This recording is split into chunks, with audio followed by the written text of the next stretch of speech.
Hello, dear learners. Welcome to teaching learning session of sociology in series of Indian sociological thinkers. Today we'll discuss about Iravati Karve. Iravati Karve is one of the eminent Indian sociologists. She was the first woman anthropologist of India and the founder of sociology in Pune University. Her range of work stretched from mapping kinship and caste to the surveys on the contemporary status of women.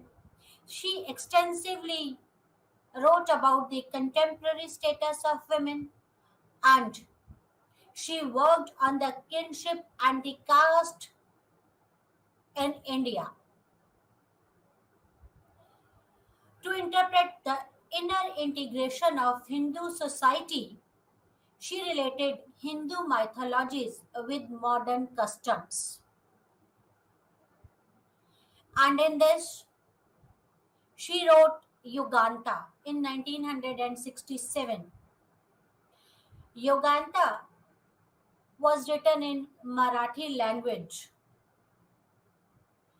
And this book, Yuganta, won Sahitya Academy Prize as the best book of the year. In the book Yuganta, the end of an epoch, Iravati Karve studied the characters and society in Mahabharata. In this way, she analyzed and she related the contemporary society with Indian mythology. In Yuganta, she described about the characters and society of that time. But the subject of this book is secular, scientific, and anthropological in the widest sense. She interpreted it in an unbiased way. She was an Indian anthropologist and born in Minjan in Burma and educated in Pune. She married into a Kurdish family who were educated and social reformers. And her in-laws inspired her a lot.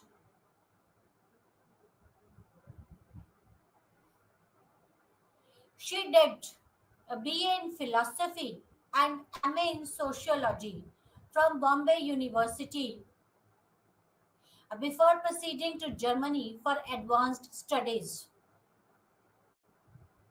She secured her graduation and post-graduation degree from the Bombay University and then she proceeded to Germany for her higher education and for an outstanding research in anthropology.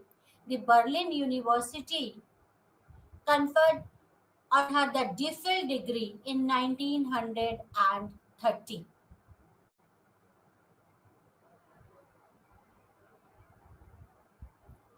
She acquired knowledge of both social and physical anthropology.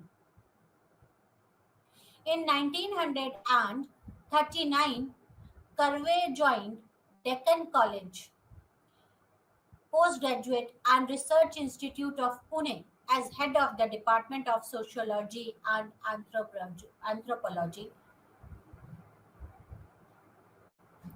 So after coming back in 1939, she joined Deccan College as a head of the Department of Sociology and Anthropology. She served the head of the Department of Sociology and Anthropology at Deccan College till her retirement.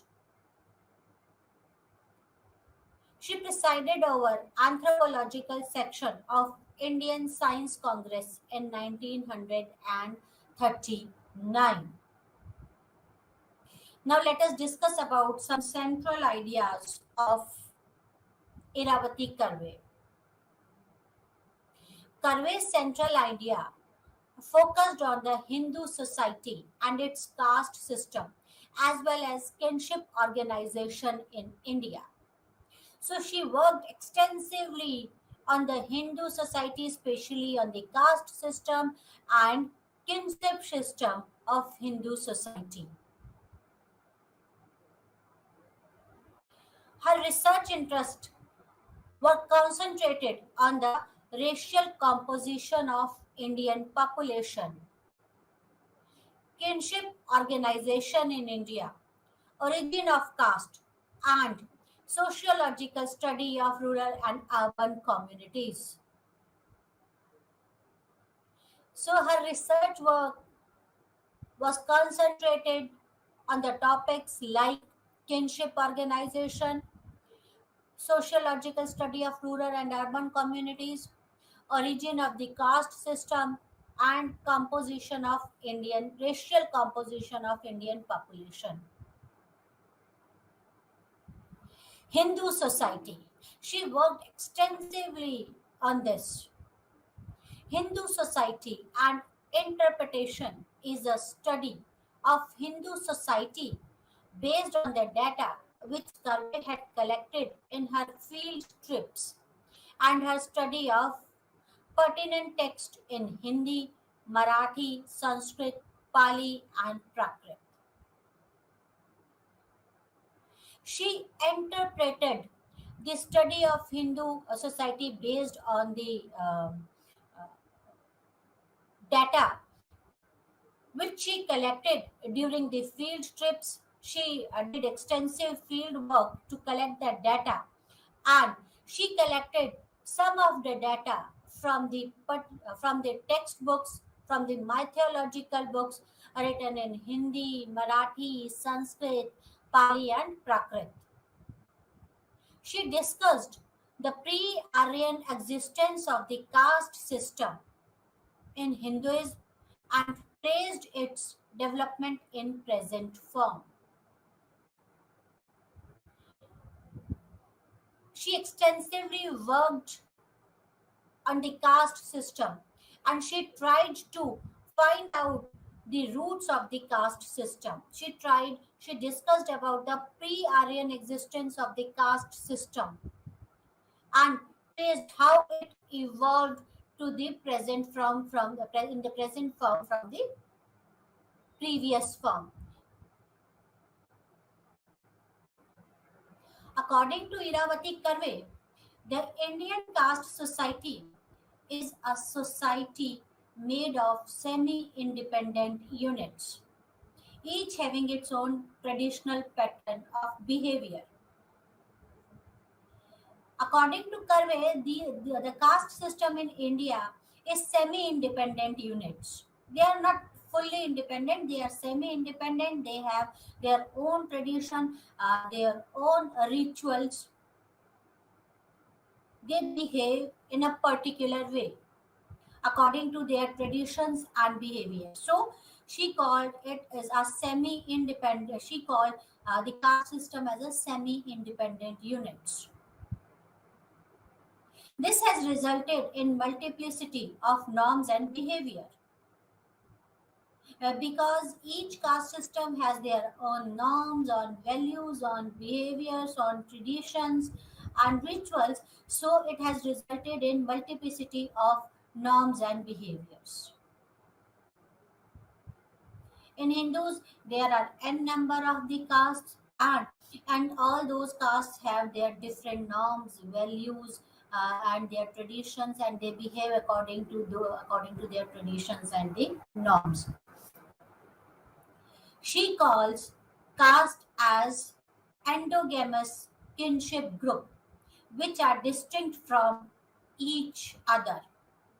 According to Iravati Karve, caste is an endogamous kinship group and they are distinct from each other. Curvey was of the view that the cultural problems before India revolve around the region, caste, and the family.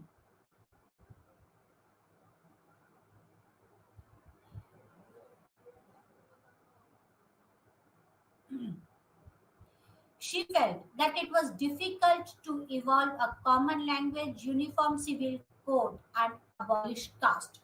According to Curvey, in India, it is not possible to abolish caste because the caste system is deep rooted in Indian society. And because of this caste system, they have their unique norms, value, behavior, tradition. It is difficult to uh, apply uniform civil code in India and evolve a common language.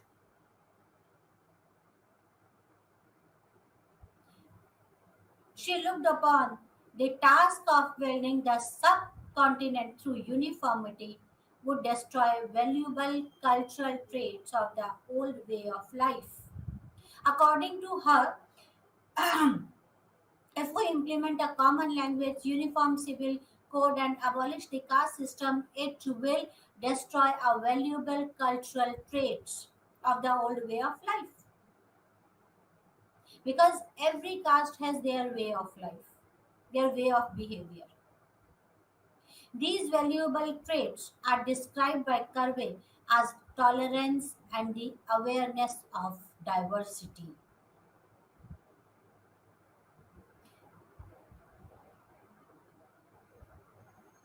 Second central idea is kinship organization.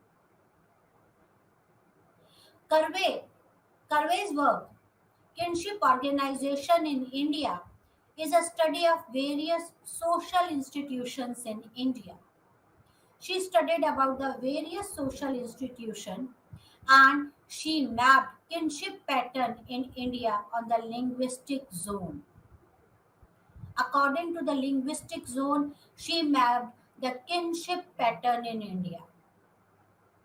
On the basis of the language, she tried to map the kinship pattern in India.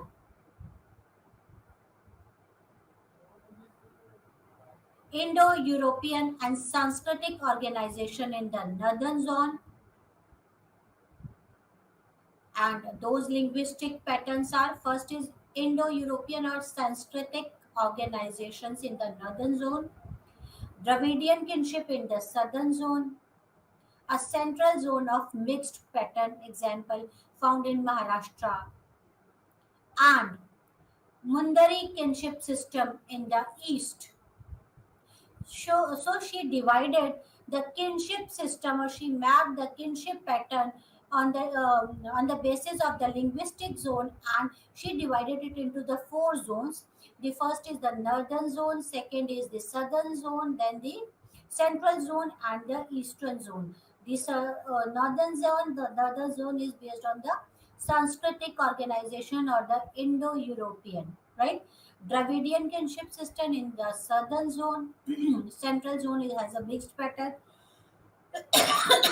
and Mundai kinship system in the east. Within each linguistic region, there are variation between the castes and subcaste. As she divided the four zone, the linguistic regions into the four zones, and according to her, each linguistic zone or the region has a variation between the caste and the subcaste. Caste and subcaste are not same in each and every zone, and they are according to her research study, according to her findings, that there is a variation between the caste and subcaste in each linguistic zone, that is northern, southern, central, and eastern zone. Curvey notes that the northern women are separated from their family at an early age and sent off to live with an unknown in-laws far away. Whereas in South, a girl is among her relative even after marriage. This is a big and a major difference. She noted that in the northern, that a girl at the early age has been sent off to live with an unknown in-laws. But in southern families, in southern, the girl is among her relatives even after marriage. The kinship organization in central zone shows a greater internal variation than the northern, with some caste allowing cross cousins marriage in one direction, that is to the mother's brother's daughter, as in the south. So according to her, central zone shows a internal variation, that is it adopts some of the northern traditions, as well as it is a mixture of northern and a southern mixtures, southern traditions mixture. In almost all castes in the northern zone, according to Karve, the marriage between the cousin is prohibited. Yes, in northern India, the marriage between the cousins is prohibited, but in southern it is quite common. And in central zone, right, some castes allow this marriage, cross cousins marriage, but some caste prohibits this cross cousins marriage. So that is the basic difference, a major difference. According to Iravati Karve, a joint family is a group of a people who live under one roof, eat food cooked at one hut, and hold property in common, who participate in common worship and are related to each other in some particular type of conduct. She described about the joint family, and she characterized, and on this, according to her, a family, you one can call a family a joint family when the group of people live under one roof. These are the, according to Karve, these are the characteristics of the joint family. The characteristics of a joint family, according to Karve, is first is that a group of people lived under one roof. They eat food cooked in the same kitchen, right? They hold a common property. Third, then they participate in common worships. Fourth is they are related to each other. Fifth is they are related to each other in some particular type of gender. So these are the characteristics of a joint family. And Curvey provides an understanding of structure of Indian society and its range of social arrangement in her study of kinship organization. So she studied about the Hindu society, about the joint family, about the caste system, and the kinship organization. Uh,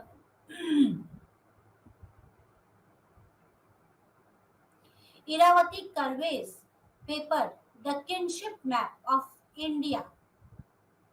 This paper highlights the customs of marrying a close kin in South India in contrast to the principle of extended exchange in North India that enables women to frequent their natal families, thereby reducing the stress faced by the married women.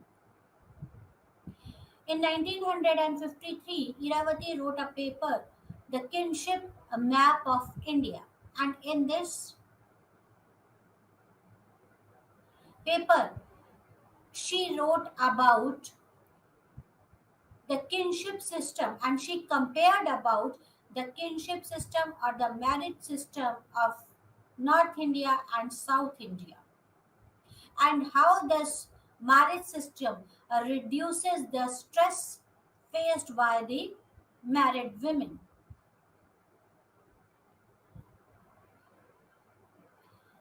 Curvey predominantly addressed two themes on the caste: the origin of caste and the unit of analysis, and secondly, that the smallest endogamous unit or jati, and this jati was product of breaking up of a larger group caused by occupational diversification. According to Curvey, caste is divided into various jatis, and these jatis are based on the occupational diversification. On the basis of occupations, these jatis are formed. Curvey differs from Ghure. Ghure also worked extensively or wrote extensively about the caste, and Curvey differs from the Ghure, who had argued that caste in India is Brahmanical product of Indo-Aryan culture. According to Ghure, that the caste in India is a Brahmanical product of Indo-Aryan culture, spread by diffusion of other parts of India. It has been spreaded by a Brahman. The caste is a Brahmanical product and is of result of Indo-Aryan culture, and it is spread by diffusion to the other parts of India. But according to Curvey, she collected anthropometric measurement such as blood sample, eye color to argue that it was the subcaste.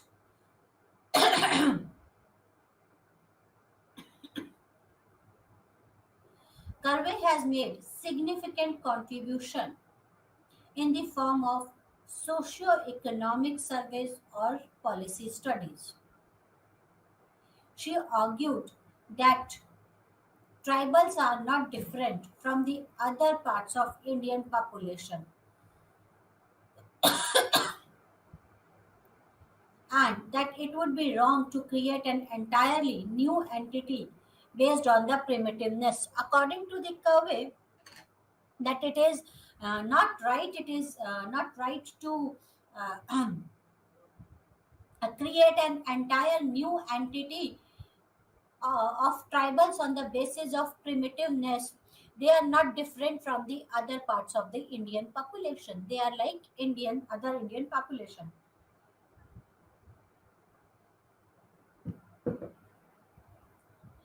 Her view was that the tribal should be helped to advance and assimilate, and no external code should be imposed to them. So, according to Curvey, it is very important to assimilate these tribes into this society, normal society, and it is not correct. It is not correct to distinct these tribal on the basis of primitiveness, and no external code should be imposed on these tribes. Curvey observed that the kinship organization is influenced and strengthened by the caste system, and both these conform to a certain pattern found in different linguistic regions. According to Curvey, the caste system influenced the kinship organization. In each linguistic region, caste played an important role in the kinship organization. This kinship organization gets strength from the caste system. The family in the majority of region in India is an autonomous unit with its own observance. The caste in its turn is also a closed autonomous unit which has certain limited contact with other similar units and which controls the behavior of families in certain respect. Family in majority of Indian region is autonomous. According to Curvey, The caste is also closed autonomous unit. They have a certain limited contact with similar unit. One caste contacts or has relationship with the other caste but within certain limits. There is a limitation, and this controls the behavior of the families. So the kinship is influenced by the caste system. This caste system defines about the rules of marriage, and the families follows those rules.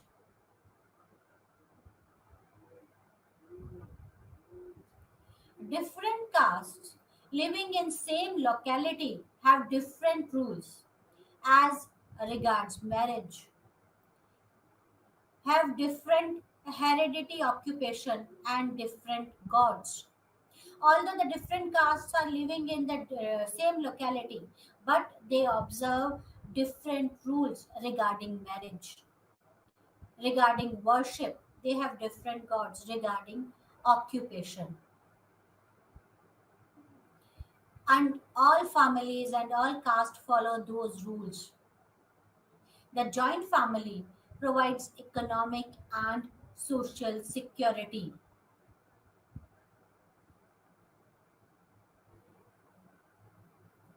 The rise of the industrial city and the employment opportunity have resulted in loosening of the bonds of the joint family and the village community.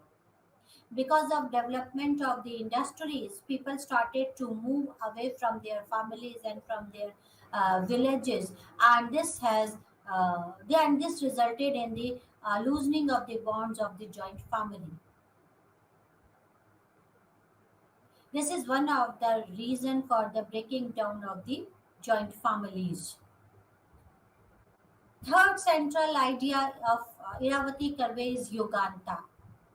Iravati Karve's Yugantha, a retelling of the Mahabharata, is a literary and sociological text blending history, culture, and philosophy of ancient times. She blended the culture, philosophy, history of the ancient times and wrote Yugantha in. And this is a retelling of the Mahabharata. She tried to explain the kinship system, the caste system, about the society of that time. She tried to analyze the characters of Mahabharata. Iravati Karve says that the central figure of Mahabharata are neither wholly good or bad, but a blend of both.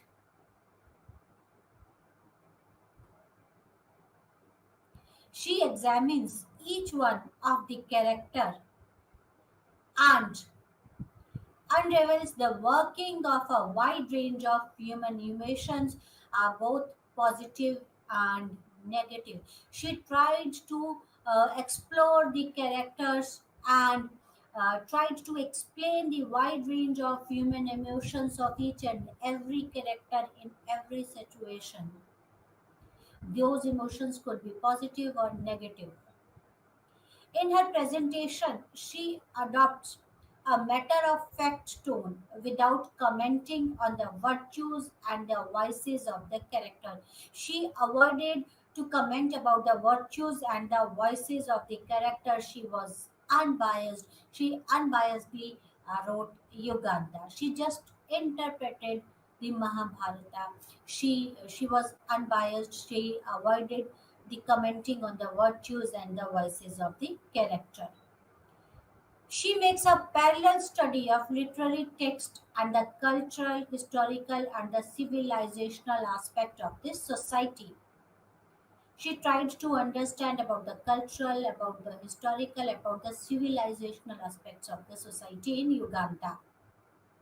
Iravati presents different characters and their actions not subjectively through a moral prism, but objectively through an event that impacted and shaped the destiny of different people. She analyzed each character objectively rather than subjectively. She tried how how the situation impacted and shaped the destiny of different people. She avoided to view each and every character through moral prism. Iravati Karve, as a sociologist, makes a study of human social behavior.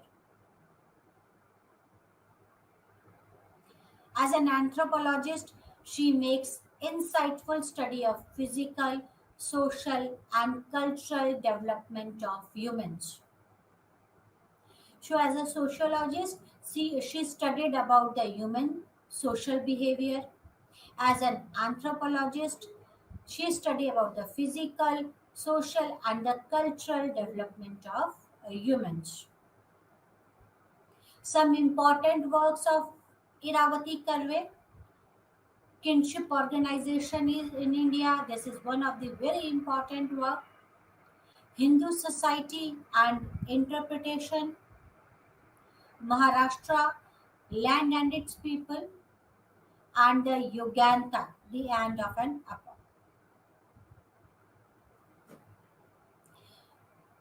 Now we'll discuss about other eminent sociologist of India, A.R. Desai.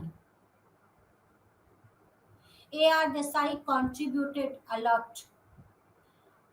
Akshay Ramanlal Desai, A.R. Desai. Akshay Ramanlal Desai was born on April 16, 2015 in Nadiad in Gujarat. Ramanlal Desai, apart from being an officer of Baroda state, was also a well-known writer who wrote many novels depicting the lives of peasantry.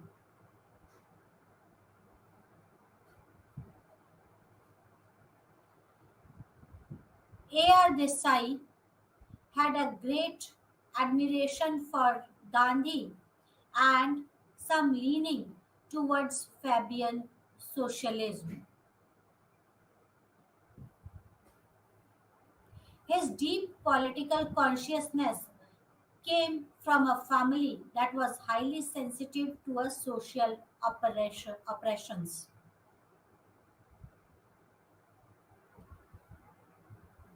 In 1947, he got married to Neera Desai, who played a pioneering role in the growth of women's study in India. He began his teaching career as a lecturer in Siddharth College in Bombay in 1946.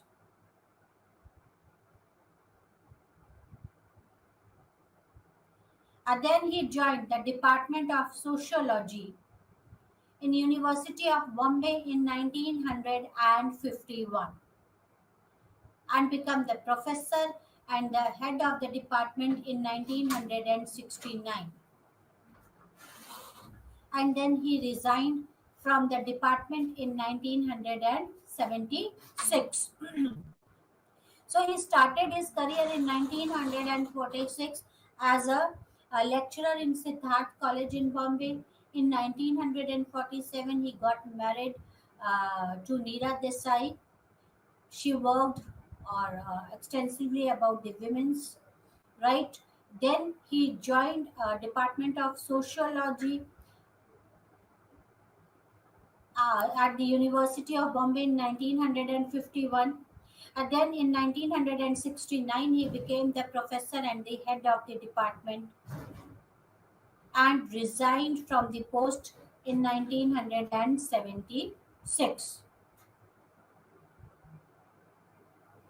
Desai was appointed as a senior fellow and a national fellow in Indian Council of Social Science Research from 1973 to 1975 and 1981 to 1985 respectively. So he was appointed as a senior fellow and a national fellow of ICSSR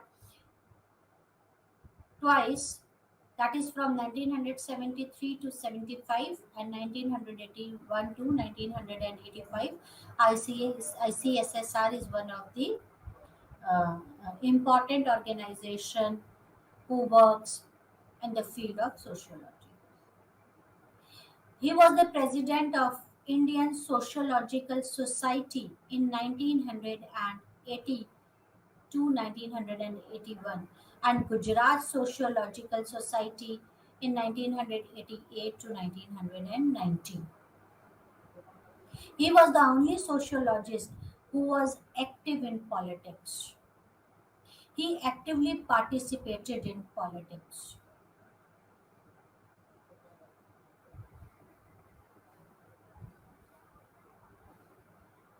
He was a member of different non mainstream left political parties at different point of times, even though during his early days in 1930s he was a member of Communist Party of India for a brief period.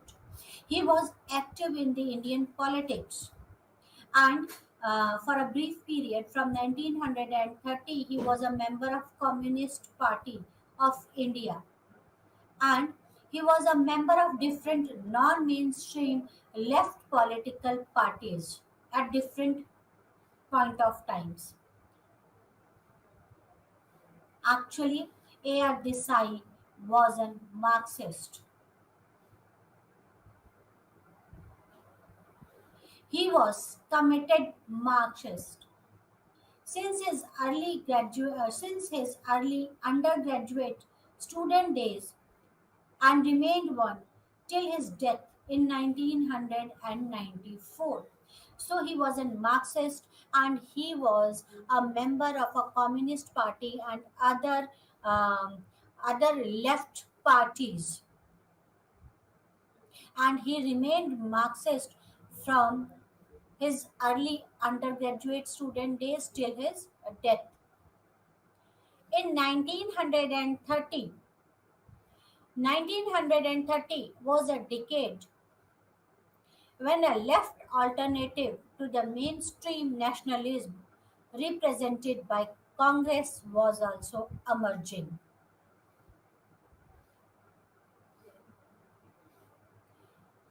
There were ideological conflict between the relative more left oriented section within the Congress and that of the right oriented sections.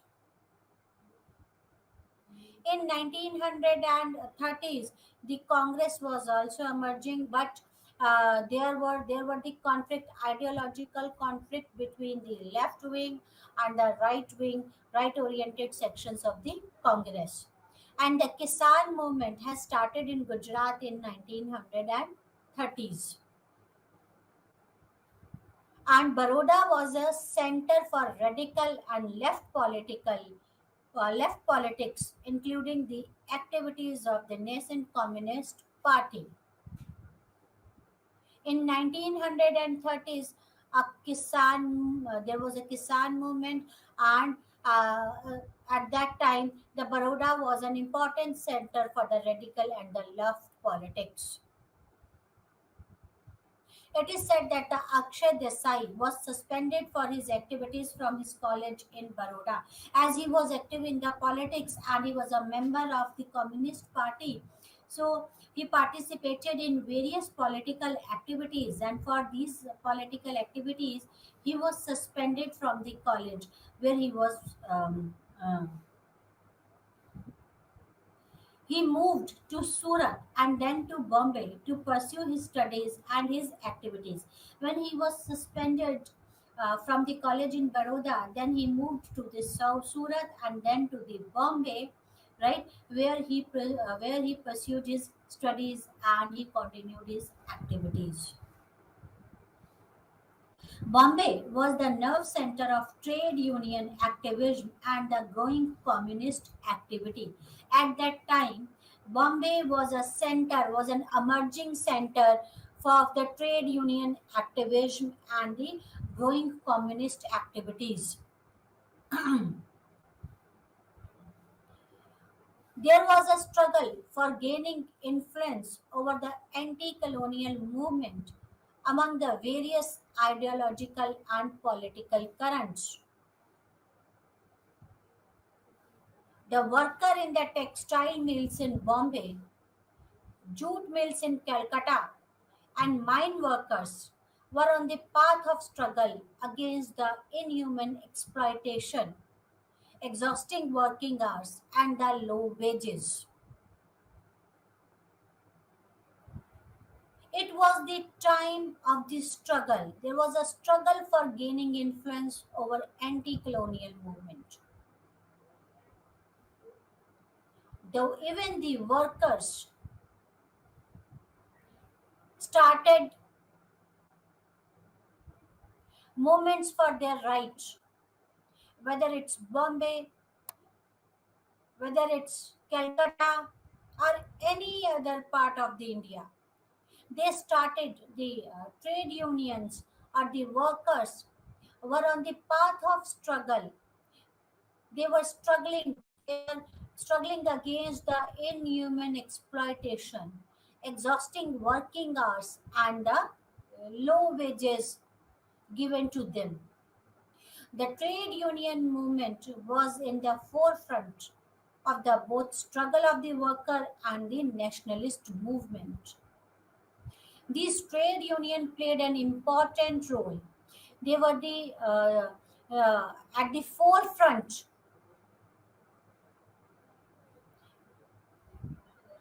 It was a period of a Great Depression.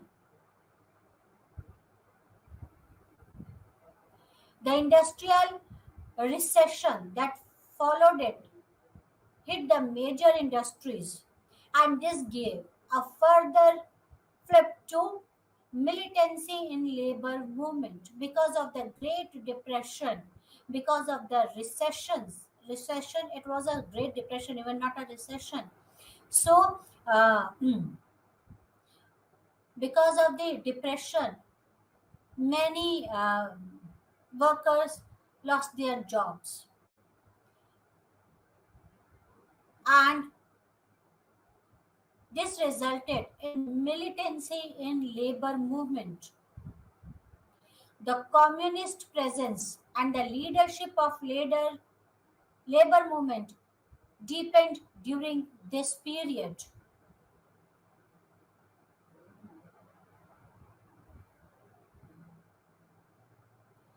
There was mushrooming of people's organization ranging from trade unions, Kisan Sabhas, Students Federation, women's organization, and cultural and literary forums, all of which were imbued with a strong anti colonial consciousness.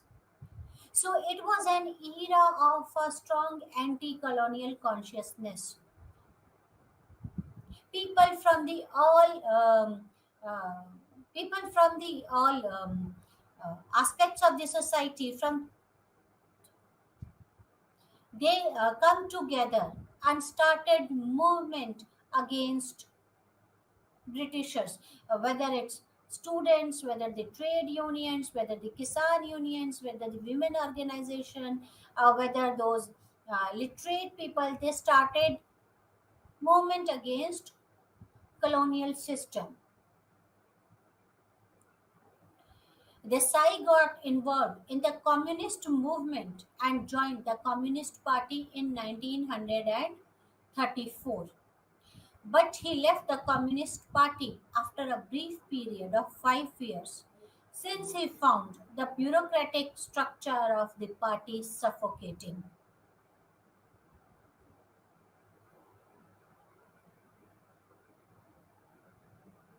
He opposed The change in the party's stand regarding the support to British war efforts in India when the Soviet Union was attacked by Nazi Germany in 1939.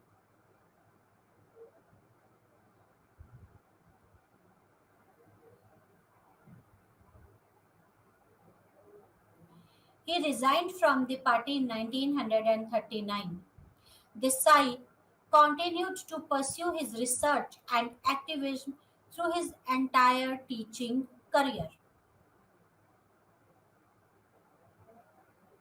Now let us discuss about some central ideas of A.R. Desai. The first central idea is Indian nationalism. Nationalism was the canvas and the backdrop against which social sciences took roots in India. A large part of his work was based on the method of historical materialism, as he was a Marxist. So, a large part of his work was based on the method of historical materialism. His doctoral work was published as a book titled Social Background of Indian Nationalism. He brought out another volume, Recent Trends in Indian Nationalism. So his doctoral work was published as a book, and that book was titled as a social background of nationalism of Indian nationalism. And then after some time, he brought another volume named Recent Trends in Indian Nationalism. Originally, his doctoral work, the former, was published in 1946 and has run into several editions. Desai analyzes the various forces at work at that time and the changes brought about by the colonial policies in the basic structure of Indian society. He analyzed the various forces at the work that changed the structure of the Indian society, various forces, various factors that brought factors at the time and the changes brought about the colonial policies. He tried to understand the factors which impacted the basic structure of the Indian society. He view he views nationalism as a historical category, a modern phenomena which comes into existence at a certain point in history. In India, it evolved as a result of combination of objective factors and subjective factors when the Indian people were political subject of British empires. So, according to Desai, in India, there are the combination of objective and the subjective factors which impacted the society. The nation that emerged was not a homogeneous one. It comprised of different classes that arose in the course of colonial intervention.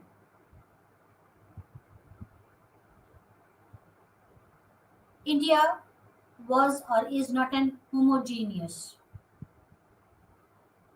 and this comprised of different classes, and these classes arose in course of colonial intervention. Because of industrialization, the classes emerged. The classes is a result of industrial development. British colonial rule initiated a deep structural transformation in India, in Indian society, which led it to a new path of development.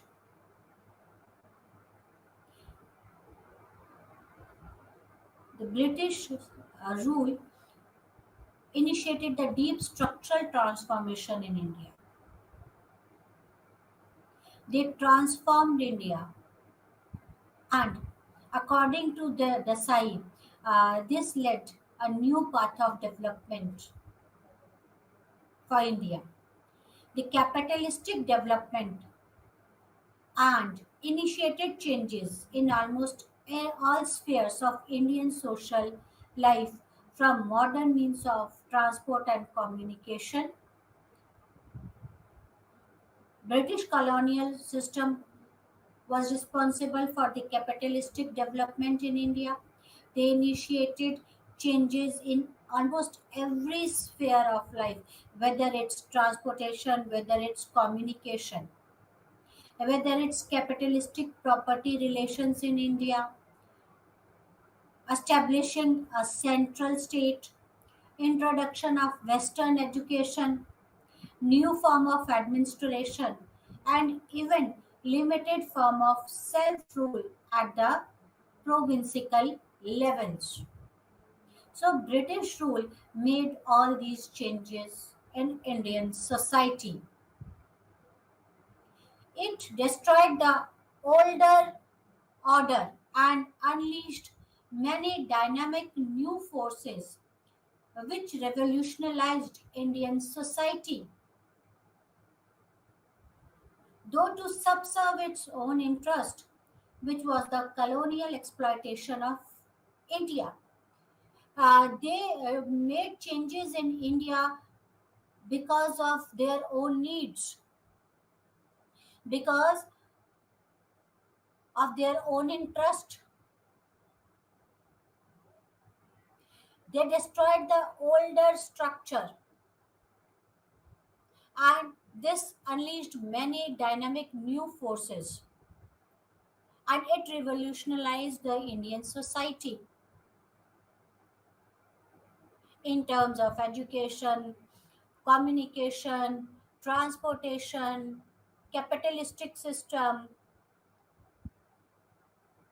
and many rules and laws.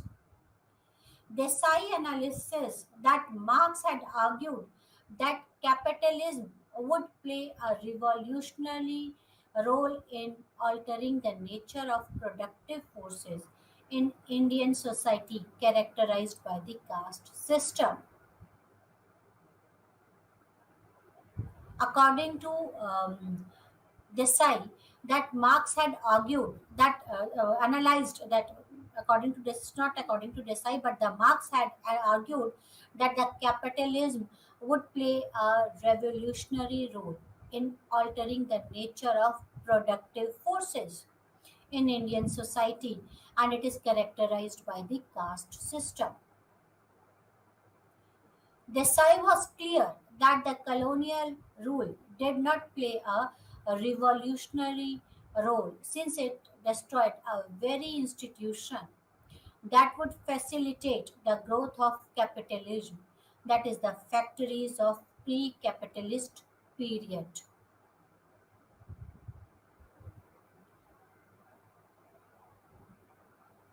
Desai's concern was also to highlight the specificity of Indian pre capitalist social formation with its caste system.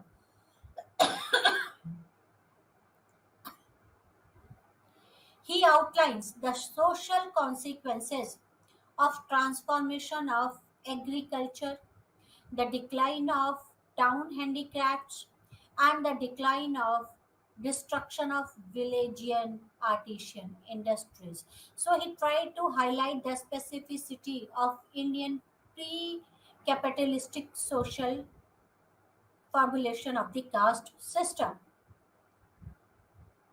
While there were various phases of Indian nationalism, it was the last phase began in 1918 under the leadership of the Gandhi that was critical for nationalist movement.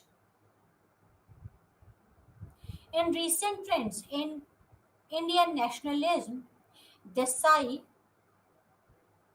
assesses that the path of development and sum up the significant characteristic of post-independent trajectory.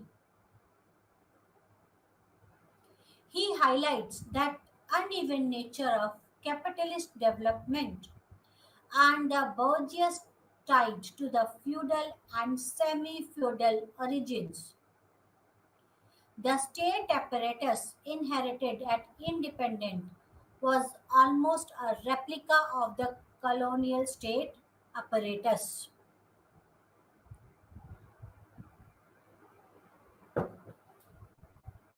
Since independence was not a genuine independence, but the transfer of power in which Indian National Congress, heavily influenced by business and capitalist interest, played a leading role. So, according to Desai, that the state apparatus inherited at independence was almost the state replica of colonial state. It is just a transfer of power. And the Indian National Congress was heavily influenced by the business and the capitalist interest. And Desai was a Marxist. For Desai, the choice of path of development was clear. It was bourgeois industrialization versus socialist industrialization. He argues that the clear distinction between two is necessary, since this would result in qualitative different types of social institution, ideological and the cultural patterns, and thereby a kind of structural pattern of the society. So, according to Desai, it is very important that there should be a clear distinction between the capitalistic industrialization and socialistic industrialization, as it would result in the different types of social institution, ideological, and the cultural patterns. In the pre-independence period, colonialism and nationalism as a concept and field of action were central to Desai's intellectual and political engagements. In post-independence year, it was character of the state that aired Desai's path of development. So, in pre-independence period, colonialism and nationalism as a concept and field of action were central to Desai's intellectual and political engagement. If the central idea of nationalism before independence was nationalism and colonialism, and post independence it was the character of the state and path of development.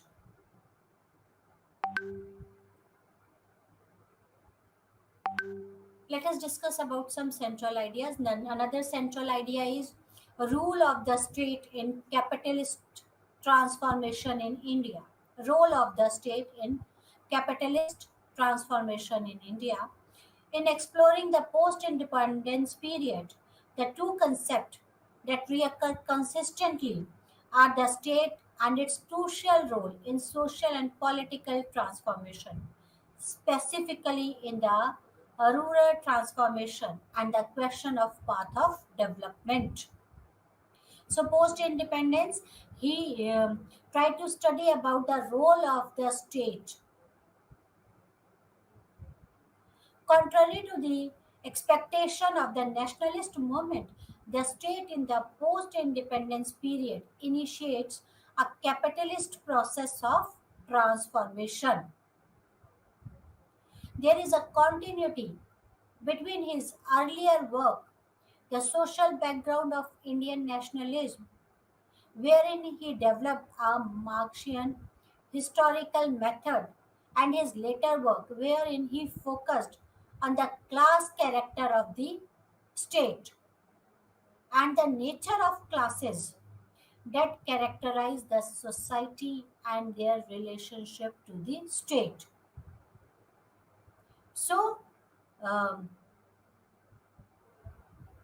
he studied about post independence, he studied about uh, the class character of the state and the nature of classes that characterize the society and their relationship to the state.